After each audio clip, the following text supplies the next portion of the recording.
Hello and welcome to Sustain, the podcast where we talk about sustaining open source for the long haul. Who are we? Where did we come from? Where are we going? Yeah, I had a joke and I don't want to share it. Where are the jokes of yesteryear? Okay, that's my intro today. I want to make sure that you know the other voices on this podcast. Hello, my name is Inigo Montoya. That's Inigo Montoya. No, I'm just joking. It's just me today. I'm Richard Littauer, your usual host, and I'm very excited to have Deb Goodkin. Deb Goodkin is joining us today from Colorado, where she is the executive director for FreeBSD, which I am very excited to talk about. It is an awesome Linux distribution, I believe, although I'm going to find out it's not. She's making a face at me. Oh, amazing. Good. I've learned something already. Before you say anything, correct me. What is FreeBSD? Okay, two corrections. One is that I'm executive director of the FreeBSD Foundation, not the FreeBSD Project. And I'll explain that in a little bit. And then FreeBSD is its own operating system that actually descended from the original Unix out of Bell Labs. So it went to various universities to do research, and then Berkeley took it on and created the original Berkeley Unix, and then open sourced it, and then NetBSD and FreeBSD actually forked out of that. So it's totally independent of Linux, and it's its own operating system.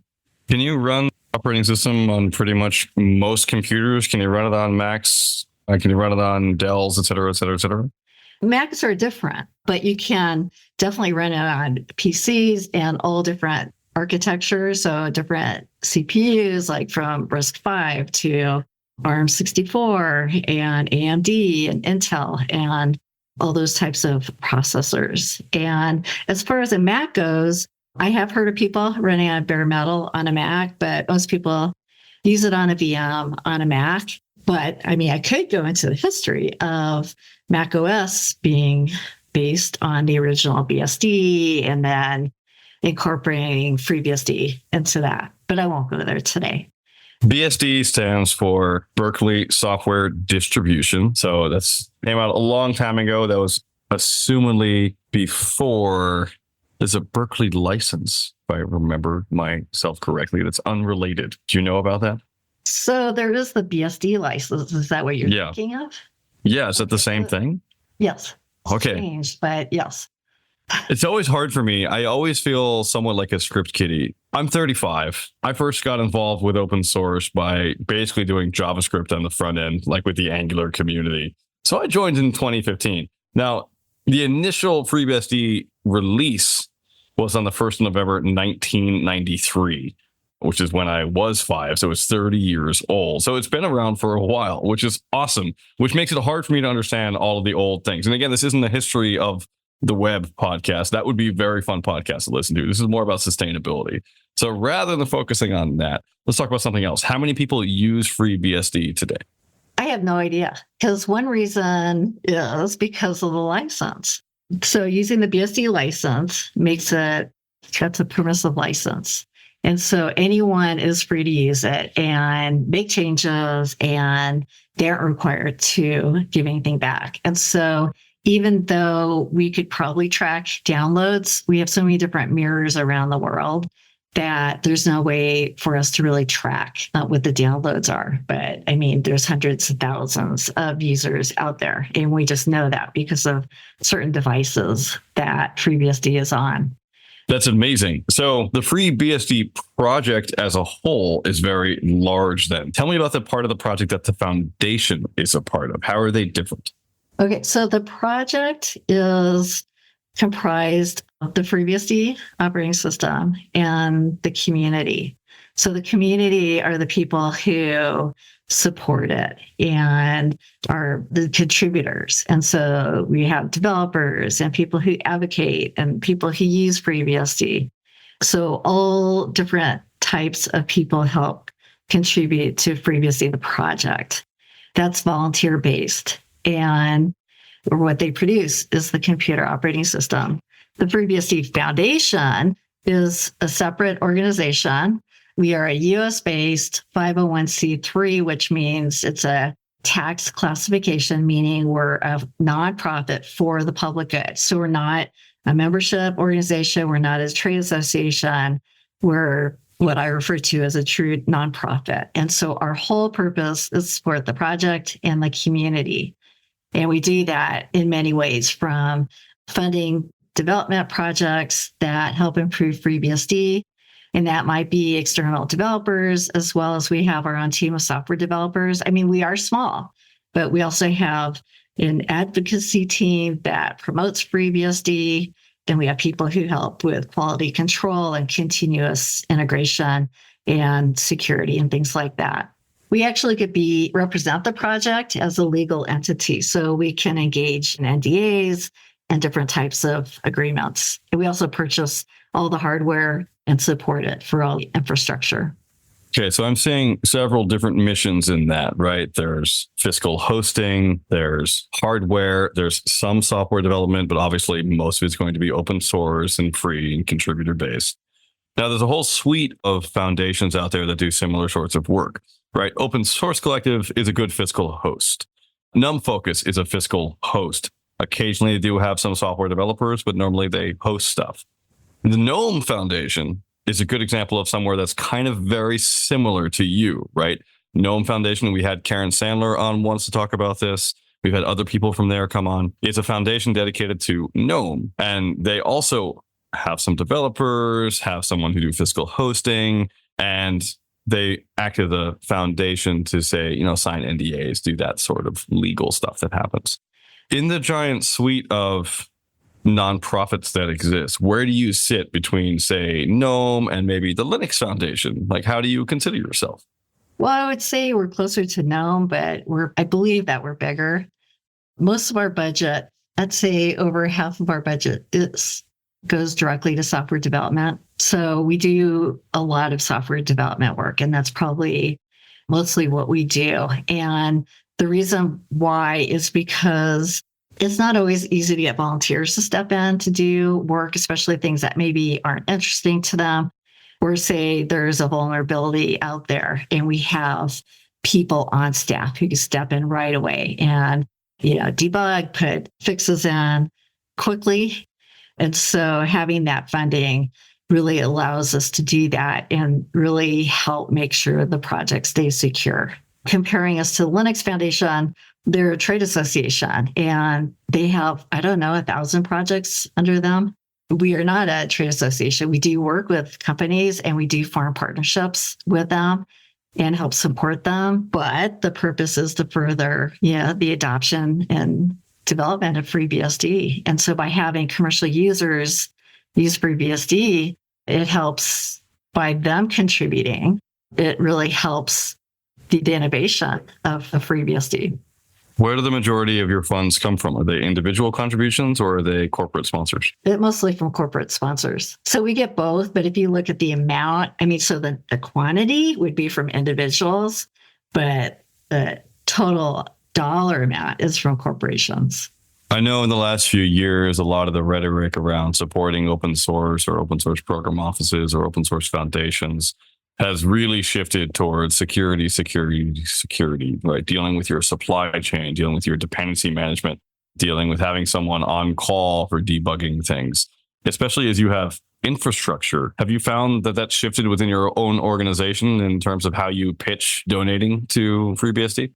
We have, and we've been focusing on security as one of the highest priorities for us as well as for the project. And it's because of one reason is because of what we're hearing throughout the world. So many governments are now coming out with mandates and requirements and guidelines. And even the White House came out with their guidelines for software developers and suggesting they use certain programming languages that help mitigate memory safety issues. And one thing that they pointed out in that requirement list or the guideline list was there's some security work going on in the UK right now that we're heavily involved with. And it's mostly between ARM and the University of Cambridge, and where they're doing the memory safety mitigation in the hardware. It's an ARM processor. And so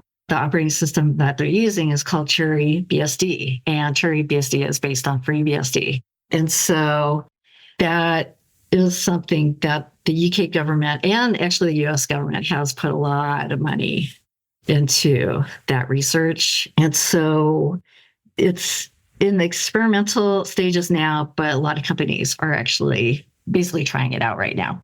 But you're also hearing from outside the US, like in Europe, they have the CRA, and now you have different groups that are forming that are mostly global, made up of people from different open source communities and projects. And they're getting together to talk about, like, so how do we implement this? And what are our guidelines that we can all follow? So we're sharing that same information instead of every project independently trying to figure out how do we follow or abide by the CRA. So you're seeing a lot of projects actually working together, which is really cool to see.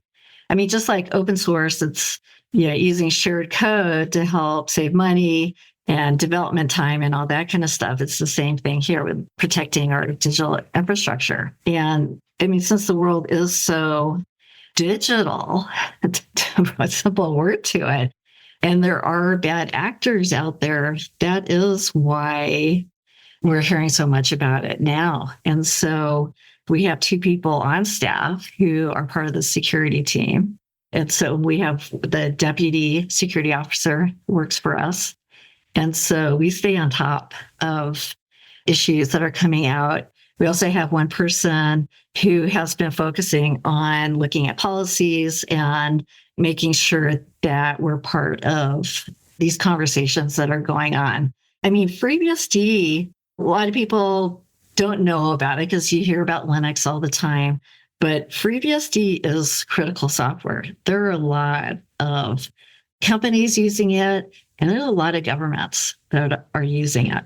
So it's really important that we're involved in all these conversations. And you say you have one guy on policy. To me, that's amazing. It's more than most, but it's also way short of what's necessary, right? There's very few people sitting at the table talking about how the CRA is going to impact them, especially very few policy analysts looking from American-based institutions, right? You're a 501c3. You're not some sort of weird long German word company. And I'm just curious, how do you allocate where you spend your time thinking about policy and standards making, right? A lot of the CRA response is actually, how do we write better standards in order to be compliant? Versus, say, new feature sets, which you have your development team for. How do you decide what to work on? Yeah, it's really hard, especially when you don't have that many resources. So we have 8 full-time employees on staff right now. And then we have a few contractors who we consider full-time employees, but they're not US citizens. And then we also then contract out part-time software developers. So for such a large project, we are very small. And so before the CRA came out and a lot of these discussions, I mean, we were really focused on software development and our own infrastructure and making sure systems were protected. And one thing about people in FreeBSD is they're very aware of security to maybe a little annoying, but I think it's good, especially in this day and age. So in looking at like policies or making sure we're involved, the person that we have that's focusing on it isn't focusing on it full time, but there are people outside the FreeBSD Foundation who are. And so they're participating in these conversations full time. And then we're participating when like the working groups meet. So that way, not everyone is in the conversations and spending a lot of time on this. Like you're saying, most projects don't have someone assigned to this. We also get a lot of input from corporate users. And so what do they need? And so like there's a attestation that we now provide to certain companies. It's called the SSDF, and it's something that the US government has required software companies to be able to attest to that they're compliant to the rules that are stated there. This is out of NIST. So we've actually come up with our first draft of that. And so there's companies that do deal directly with the government that are required or will soon be required to have that. We also hear from companies not only like what they need as far as what the government's requiring, but just what they need in general. And so we take all this information in. So we hear from what companies we want, what they want. We hear from individual users who are in our community. What do they need? And just also what we're hearing in industry by participating in events, conferences. We also have board of directors who also helps provide their input. And then we decide as a team on what we're going to work on. And the priorities do change. Technology changes, the markets change. One thing you said struck me, which is you said our community members are very keyed in on security, right? They're very aware of security issues. And I'm curious, what are your feedback mechanisms from hearing your community about this? Are these a few very passionate people who are always responding, or is it every single person all the time? And if so, how do you filter that down? What does the community look like for you? Is there a forum? Oh, there's forums. People communicate in many different ways. So we have forums, we have mailing lists, we have IRC. A lot of people are on IRC, on Discord. I'm on Discord. And so if I'm not looking at it all the time, but people know to tag me if they want me to see something or to answer a question.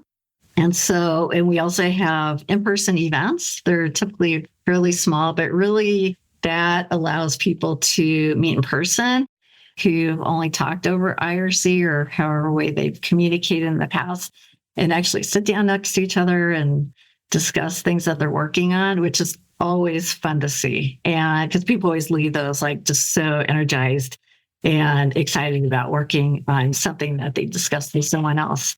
We did just come out with a community survey late last year, or maybe it was early this year. We just published the responses to that. And so we had almost 1,500 respondents to that survey. And it was around, I think 93% said that they had a positive experience with FreeBSD. And we had, I think 53 questions. We worked with people from the core team on the questions. So the questions were very project focused, but we also had a few foundation questions in there too, because it helps us hear, like, what do you want to see us spending your money on? And so that actually helps inform what we're going to do.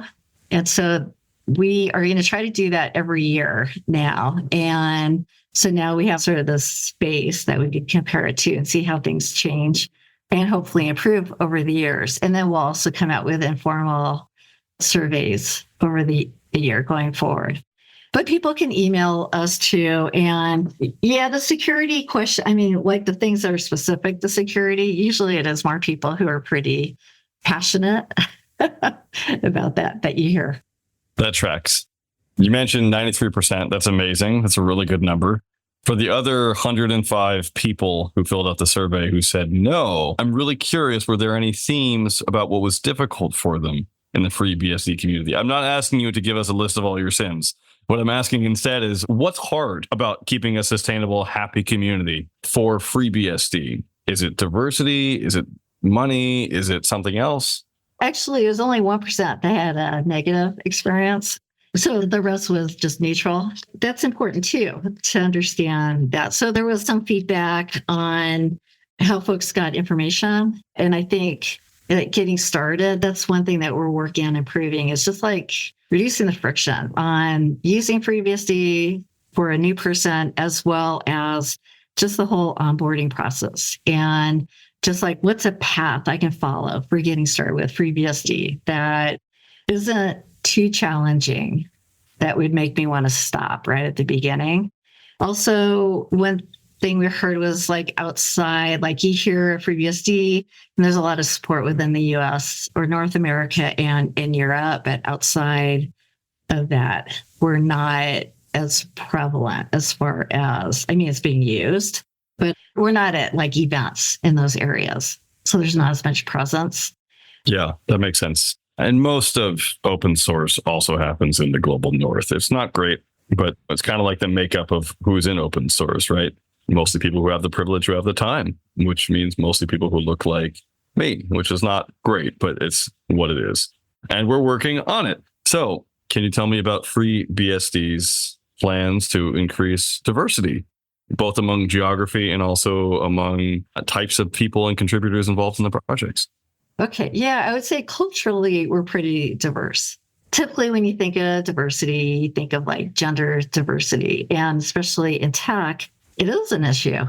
It's been an issue for a long time. So I wouldn't say always, because who were the original like computer programmers? It was women. And then that changed in like 1984. But we are trying to attract more women into the project. And we were doing work in this area before COVID and making some progress, and then things stalled, like with everything else during COVID. And the biggest reason was that we weren't getting out there to like events. So we're restarting that. And so one way that we're doing that is going to like women and computing type of events and talking about open source and why you should get involved just in general and the skills that you'll gain to help you get a job. And then I always try to highlight, like, if you're going to contribute to open source, why you should contribute to FreeBSD. I tend to sell FreeBSD on it is a welcoming and inclusive community. Is it perfect? No, I don't know of any that are. I mean, just like any type of team or company around the world. But I do find compared to a lot of open source projects out there that it is. And we are working on improving that. And then FreeBSD is just a great project to get involved with if you're interested in like systems programming. And so we promote that too. And so we just met with a company that is really good at attracting female engineers and restart a program of introducing women to open source and FreeBSD. And so we're talking about introducing this at one of their local universities. I also, here in Colorado, I'm based in Boulder, Colorado. And so I have like 5 universities around me. And so right before COVID, I was giving talks at some of the universities. And it wasn't like focused on gender, but I was working with the Women in Computing group here at University of Colorado Boulder, but it did stall. I mean, it was really unfortunate because I think for this program, we really need to go in person. And the other thing too, I found is that it's really important to have female engineers either give the workshops or be there participating and being at these events. And we have a few female developers spread around the world, and it's hard to make it work. We did that with Grace Hopper. We participated in Grace Hopper, I think 3 years in a row.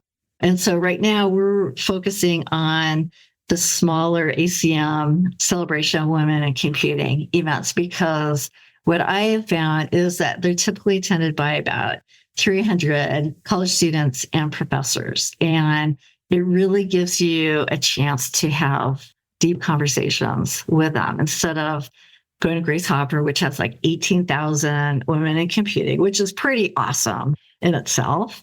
But it's harder to connect and have more lengthy conversations about FreeBSD and why you should contribute and get involved with it.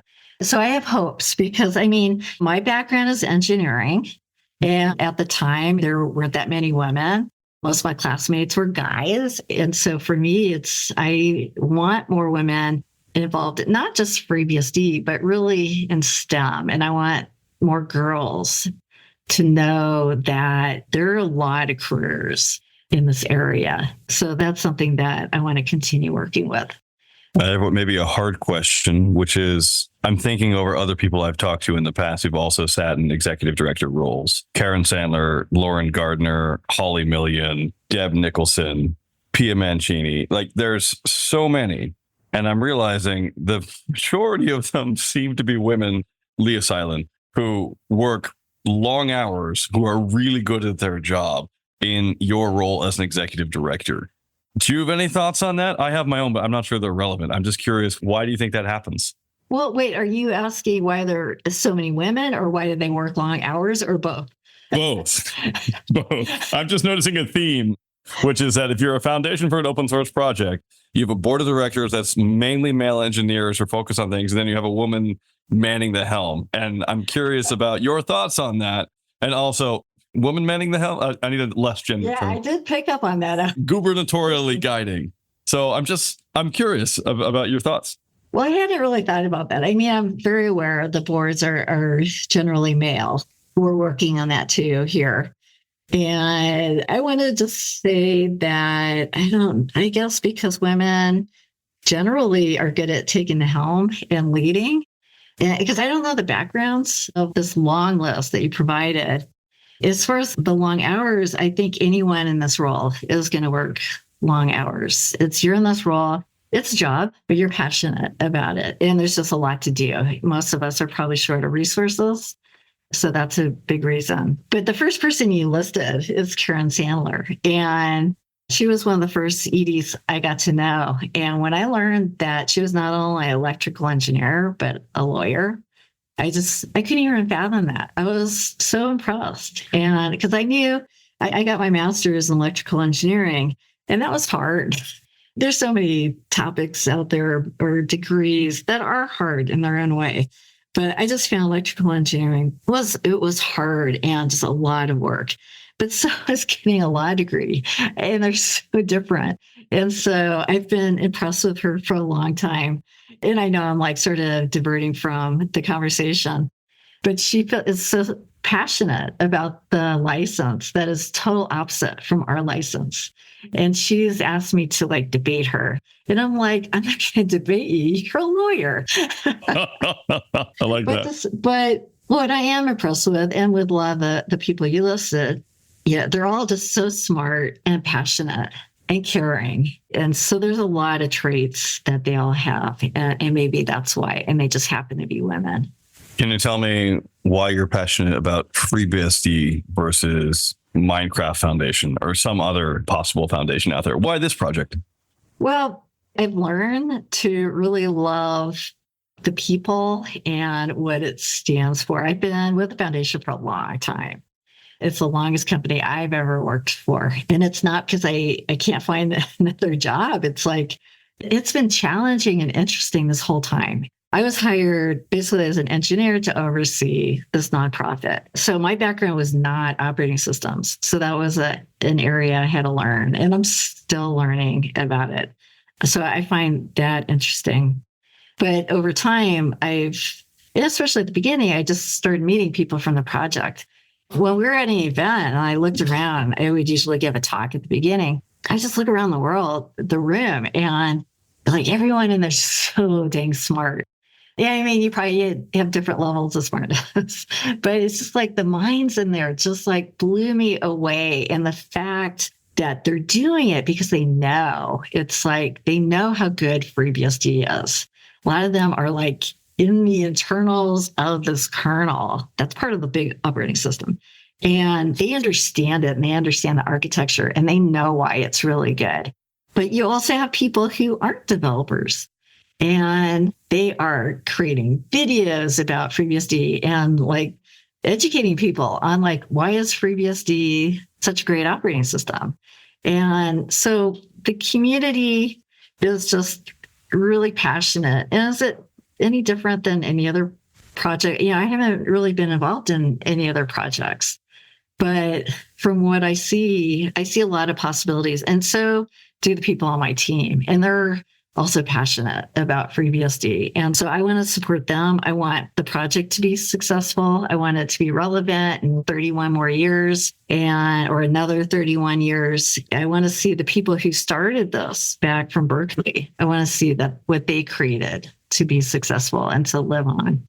Now, I know that it's June 18th when we're recording this, and that tomorrow is FreeBSD Day. Can you tell me a bit about that and how that helps showcase all the beautiful uses of FreeBSD in the world? Yeah, we have so much fun on this day. And actually, we're celebrating it all week. So what we've been doing is promoting use cases. We've been writing a lot of content about FreeBSD to help raise awareness of FreeBSD and why it's so great. And so in the past few months, we've written a lot of use cases on FreeBSD. So these are mostly commercial use cases, from like Netflix to NetApp and all these different companies out there that are using FreeBSD. So we're sharing these use cases. We're sharing individual stories or interviews. Tomorrow we're going to do live streaming. all day on YouTube, talking to various users out there, both individual as well as corporate users, and also telling stories.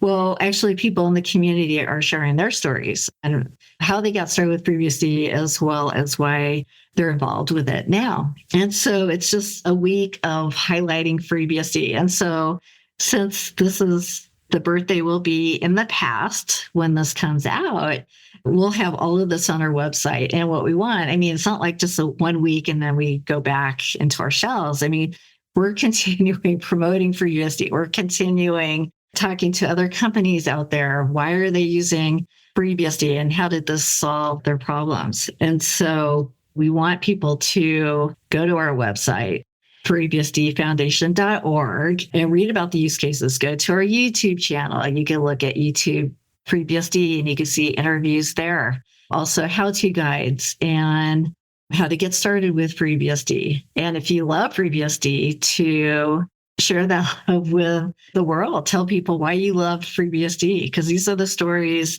People have these stories, and we're just trying to help get these stories out there.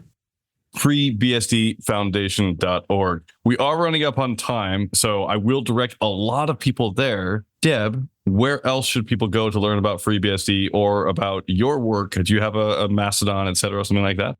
So to learn more about FreeBSD, so you can go to our site, and we are updating our web pages to make it easier to find information, as well as publishing more of like these use cases and what is FreeBSD and explaining that more. But FreeBSD.org is the project's website. And so if you want to learn more about FreeBSD, you go there. If you want to find out about how to download FreeBSD so you can try it out, you go there.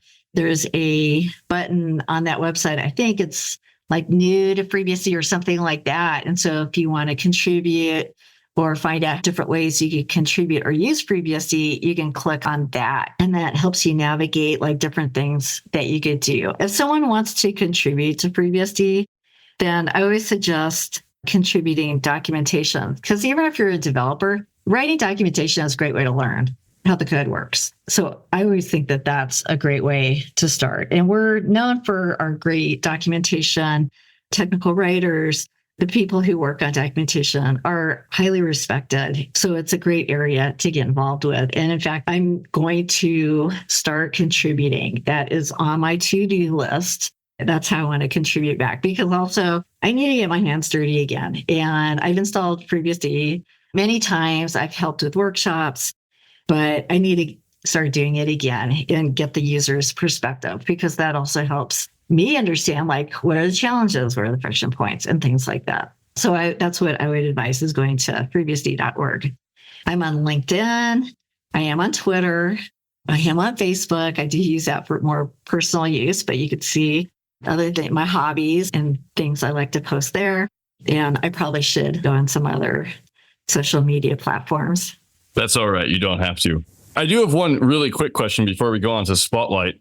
I know that FreeBSD Foundation has its own logo, and FreeBSD has a different logo that's a little devil with horns. Did I miss something? We didn't talk about devil worship on this podcast, so I'm just checking. Is there a religious affiliation? I'm just curious what the story is. Oh, wow. Okay. So the daemon, whose name is Beastie, is actually the BSD mascot. So it's not the FreeBSD logo, even though it's on the website. Got it. It was a play on Unix's background processes called... As soon as you said daemon, I'm like, oh, okay, that makes sense now. Okay, now I get it. And actually, if I'd known you were going to ask me this question, I would have looked up. The guy who created it is like the guy who runs Disney now. It was like one of their designers. So this was 30 years ago. And John Lasseter, I think, is his name. So he's a high up executive at Disney, but he created the original daemon. People love a daemon. People sometimes get confused with a demon, if that's what they imagine a demon looks like. But the logo for FreeBSD is actually, I call it a bobblehead. It's like a round red circle with little ears. They're not really ears. So each BSD project has its own logo. So OpenBSD is a pufferfish. NetBSD is a flag. and dragonfly is a dragonfly. The daemon, Beastie, is shared. In fact, I think part of the celebration this week is someone on my staff will have an interview, a mock interview with Beastie. Find that online, everyone. Go to the links in the show notes. Go to freebsd.org, freebsdfoundation.org. That's beautiful. That's great. Deb, thank you so much. Don't leave yet, however. At the end of every show, we have Spotlight, the part of the show where we highlight other people, projects, or things that we think are amazing and or need a little bit of light shed on them. I'm going to do a book series today because when I first left America, but also the Christian faith for good, when I moved to Scotland, I read Philip Pullman's Trilogy, Amber Spyglass, The Golden Compass, and The Subtle Knife, His Dark Materials, and it was just really influential in my life. And I just wanted to plug that because if we're talking about demons and daemons, obviously daemons are involved in there. And I just really love that trilogy, and it was very meaningful to me. I was also really excited to be able to work on the HBO show, but that's a different story for something else. But just Philip Pullman's books are amazing. If you haven't read them, go read them. They're really lovely. Deb, what's your spotlight today? That's great. Because now you just sucked me into your whole thing, because I'm going to throw this out there really quick. So I have 2 kids. They're both grown. I raised them without TV. So they grew up with books and started reading really young. And so our life was geared around books and all tons of topics. And I know that they both read that trilogy. And so, yeah, I think books are like a window to the world. So I am going to spotlight someone who is actually from the FreeBSD project, someone who writes a lot of books and is also very passionate about FreeBSD. So his name is Michael Lucas, and he wrote a book, and I would show it here, but we're not doing video. It's called Absolute FreeBSD, and it is like the FreeBSD Bible. I have read this multiple times. A lot of times when I'm going to give a talk or a workshop, I actually review like the first part of it, and it's geared more towards users and like system administrators, and it goes through everything. And he has this great sense of humor. And so when you read his book, because I mean, technical stuff could be really dry. I mean, think about textbooks in college. He makes it so interesting to read, and he has books not only on FreeBSD, he has books on OpenBSD, jails, and all different topics. And so he has helped me quite a bit in understanding FreeBSD and really how to use it and to share that knowledge with other people. I love that. Michael Lucas's book, Absolute FreeBSD. Thank you so much, Deb. Thank you also, listeners, for listening to this podcast. It was great to have you with us. If you are still with us, there are a few things you can do to help the podcast out. One, you can go and look at the show notes online, podcast.sustainoss.org. You can donate to the project on Open Collective, opencollective.com/sustainoss. You can share this wherever you're downloading and listening to it. I would love that. You can go check out our Blue Sky, check out our Mastodon, our LinkedIn. You can go on the new Open Collective Discord because they are moving away from Slack, and go to the Sustain OSS room where I will be hanging out. While you're in the Discord, you could also join the FreeBSD Discord, of course. That would be really fun. And then tag Deb Goodkin way too much all the time about things that she should know. And finally, you can just tell people about the FreeBSD Foundation and go check out FreeBSD Day videos from last week, from June 19th, also Juneteenth. 2 holidays, same day. Who knew? Deb, it was great having you on. Thank you so much for joining us today. Good luck to the foundation, and thank you very much. Well, thank you for having me. This has been a lot of fun.